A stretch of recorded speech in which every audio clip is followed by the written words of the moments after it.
Olá, amigos, sejam bem-vindos a mais um vídeo do meu canal. Eu sou o Lucas Knaip, vamos novamente falar de Novak Djokovic, falar sobre o maior e o melhor tenista de todos os tempos. E para mim, acho que não há mais debate, né? Porque, assim, ano passado eu falei a minha opinião, né? Depois Roland Garros, quando ele passou o Nadal em número de títulos de Grand Slam, que ele era o melhor e o maior tenista de todos os tempos, né? Mas ali ainda podia sustentar um debate, a diferença era só de um Grand Slam, blá blá blá blá blá blá. Mas desde então, ele ganhou mais Masters 1000, ele ganhou mais um ATP Finals e se tornou o maior campeão isoladamente do torneio. Ele ganhou o US Open, então ele abriu 2 Grand Slams de vantagem para o Rafael Nadal. E agora ele chega à consagração final da carreira dele com essa medalha de ouro, né? Ainda inclusive se torna o primeiro tenista da história a ganhar as Olimpíadas sem perder sets. Tudo bem que há regulamentos diferentes, vamos lembrar que as Olimpíadas nem sempre foi feito num formato tradicional, porque o que a gente está vendo hoje é um formato tradicional, melhor de 3. Vai lembrar que até o Rio de Janeiro, a Olimpíada no tênis era como, né? Melhor de 3 até as semifinais, com a diferença que o terceiro set era longo, né? Eles queriam dar uma diferenciada na Olimpíada, eu gostava disso, né? E a final era feito em melhor de 5 com set longo no quinto set. Para quem não sabe o que é o set longo, não tem tiebreaker. Você tem que abrir 2 games de vantagem até conseguir fechar a partida. Isso acontecia em quase todos os grandes lãs, acho que só o US Open não tinha isso, né? E aí é por isso que a gente teve aqui, por exemplo, aquele Isner e Mahut, né? Que chegou a estar 70-68, né? A partida mais longa da história do tênis. E assim, o Djokovic, ele consegue sem perder sets, mas não é como se tivesse enfrentado só gente fácil, né? Ele teve grandes obstáculos pelo caminho, mas é aquele negócio, né? Ele jogou um nível de tênis que pra mim foi o melhor dele no ano, né? Eu acho que a Olimpíada significava algo mais, era a última chance dele.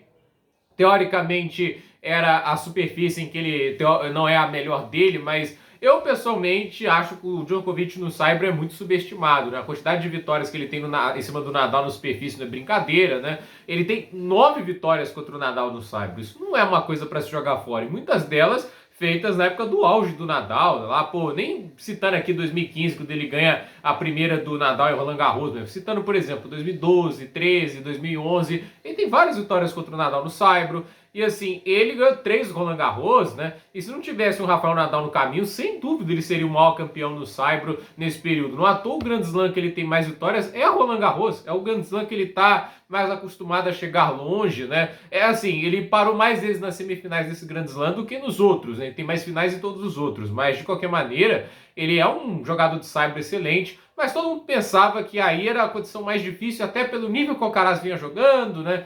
E a questão é que o Djokovic tirou de letra desde o primeiro dia, já estava mostrando uma movimentação muito boa, golpes muito bem executados no fundo de quadra. E hoje, como eu disse no meu vídeo, né, ele teve paciência, ele não foi para um jogo exagerado, ele jogou dentro do que ele consegue. Ele não tem a potência do Alcaraz, mas ele tem direcionamento dos golpes, ele tem grandes mudanças de direção, bons contra-ataques, ele é um bom sacador, um bom devolvedor, você tem que usar as armas que estão à sua disposição. Quando você tenta não ser você, a tendência é que isso dê errado, né? E assim, ele conseguiu uma vitória extraordinária contra o melhor tenista desses últimos meses, né? Acho que dificilmente a gente pode falar que o Sinner foi melhor que o Alcaraz nesses últimos meses, né? O Sinner parou para o próprio Alcaraz em Roland Garros, parou para o Medvedev lá em Wimbledon. Então assim, o Alcaraz veio de 2 títulos de Grand Slam, veio de grandes vitórias, não tinha perdido sets nas Olimpíadas até agora, passou perto, obviamente, contra o Tommy Paul, o próprio Djokovic passou perto contra o Tsitsipas, então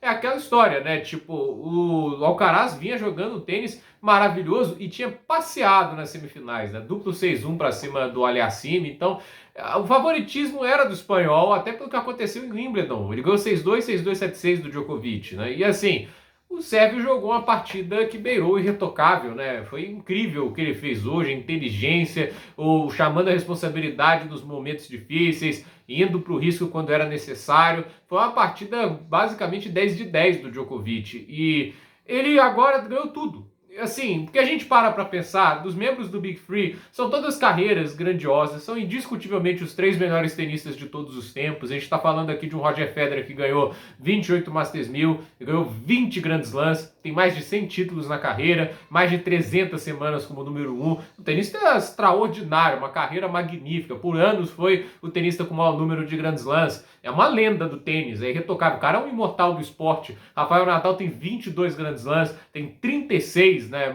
Masters 1000. Federer, só para citar aqui também, 6 ATP Finals. Mas faltou para o Federer 2 Masters 1000, que foi o de Roma e foi o de Monte Carlo, né? E ele não ganhou a medalha de ouro, né? O Nadal, ele tem uma carreira também muito grandiosa, mas ele não ganhou, acho que 2 Masters 1000 também, o de Paris e o de Xangai. Faltou esses dois para o Nadal completar também o seu Master Slam. Então, assim, ele tem 36 Masters 1000, ele tem a medalha de ouro de simples em Pequim em 2008, mas nunca ganhou a ATP Finals, né? Chegou à final, acho que 2 oportunidades, mas não ganhou. Então, assim, faltam algumas coisas na carreira desses dois. O Djokovic ganhou 24 Grand Slams, ele ganhou 40 Masters 1000, ele ganhou 7 ATP Finals e agora ele ganhou também o título das Olimpíadas, né, a medalha de ouro. Então, assim, ele concluiu tudo que se pode conquistar numa carreira individual no tênis, pensando, obviamente, no mais grandioso. Se você for pensar também ATP 500 e 250, também aí é um pouco forçar a barra, até porque são títulos menores, alguns acontecem simultâneos com os outros, né? Os torneios grandes, eles são grandes pelo fato de que só tem eles acontecendo naquele momento, não tem nada acontecendo durante um período de Masters 1000, de período de Grand Slam, só Challengers, aí mais Challenger ainda mais baixo. Então, a questão é, ele ganhou tudo sim, tudo que você pode imaginar. Ele ganhou, assim, em termos de confronto direto contra todos os seus rivais. A única pessoa que eu me lembro de ter um confronto direto positivo, dos destaques, as pessoas vão lembrar do Diri Visili, que tem 2-0 contra o Djokovic, né? E assim, todo tenista tem esse cara que ganhou do cara uma vez, quase nunca enfrenta de novo. O Alcaraz, por exemplo, perdeu 2 vezes pro Mikael Ymer, né? Tipo, você vê o Ymer jogando, às vezes, contra o Tsitsipas, o Djokovic apanhando, aí você pensa, nossa, o tênis tá fraco. Ele ganhou 2 vezes do Alcaraz, né?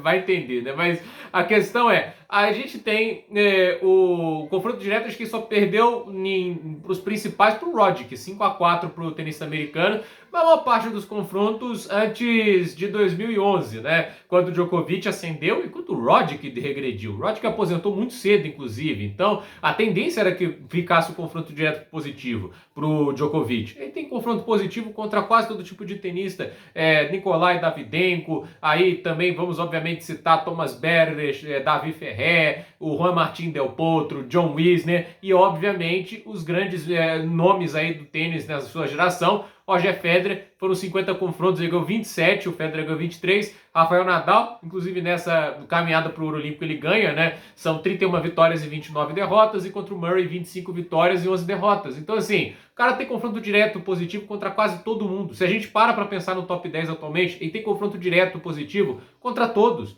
Contra o Medvedev, contra o Alcaraz, tá 4-3 pro Alcaraz. O Alcaraz é tudo que a gente pode elogiar, tudo que a gente pode falar de positivo, um garoto extraordinário, tem um dom para jogar tênis. O Djokovic enfrentando o cara com idade de 35, 36, 37 anos, né? Basicamente esse espaço amostral que a gente tem. E o cara tá com confronto direto, positivo contra o Alcaraz. Assim, ele não está no auge e ainda assim é capaz de ter um confronto direto positivo contra o melhor da nova geração. Ele tem confronto direto positivo contra o Zverev, ele teve contra o Dominic Thiem, ele tem contra o Stefanos Tsitsipas, que confronto direto positivo para ele. Então, assim, é um cara, assim, no individual, no tudo, né, no conjunto da obra, ele é o melhor e o maior tenista de todos os tempos, porque ele tem o currículo completo, o que o torna o maior, e como melhor, ele venceu, assim, em sua maioria, a maior parte dos seus confrontos contra os seus rivais, e tem a maior parte dos títulos em quase todas as grandes conquistas, né? Ninguém tem mais grandes lãs do que ele, nem Masters 1000, nem ATP Finals. A medalha de ouro, você pode falar que o Murray tem mais, porque ele tem 2 de simples, né? O pessoal vai lembrar, o Nadal tem 2, mas uma é de duplas, né? Então, acho que isso não entra no critério pra gente pensar aqui em melhor jogador de simples da história, né? Então, assim, uma carreira incrível, é uma carreira temporal, e ele vai ser para sempre lembrado por um primeiro que venceu tudo, entre os homens pelo menos. Das mulheres eu não vou lembrar se alguém já conseguiu vencer tudo. Talvez a Steffi Graf, né? Margaret Court, Navratilova. Acho que a Serena Williams, não sei se ela ganhou tudo, né? Mas, de qualquer maneira, é uma carreira, assim, incontestável. E, assim, vamos ver o que tem pela frente. Se ele vai continuar jogando tênis, se ele vai aposentar, né? Porque tem gente que teoriza que depois do título ali da medalha de ouro, né? Que ele vai aposentar, né? Mas, sei lá, né? Se tratando de Djokovic, a gente pode esperar muita coisa, e ele talvez é o cara que tenha fome para ganhar mais títulos, que ainda se sinta, né? Depois de uma performance como essa, tenha combustível para jogar mais e mais, né? Então, a ver o que ele vai construir ainda na história do tênis, mas o que ele já construiu agora o coloca como o melhor e o maior da história, ao meu ver. Vocês vão discordar, talvez, né? Não sei, alguns vão concordar, mas é o que eu vejo. e eu acredito que hoje é muito difícil você colocar Nadal e Federer à frente dele. Não que isso torne jogadores piores, porque são, como eu disse, lendas do tênis, né? São caras que são imortais do esporte, mas o Djokovic, ao meu ver, está um degrau acima. Então, gente, por esse vídeo é isso. Dúvida nos comentários, deixe seu like, se inscreva no canal, compartilhe esse vídeo e até o próximo vídeo.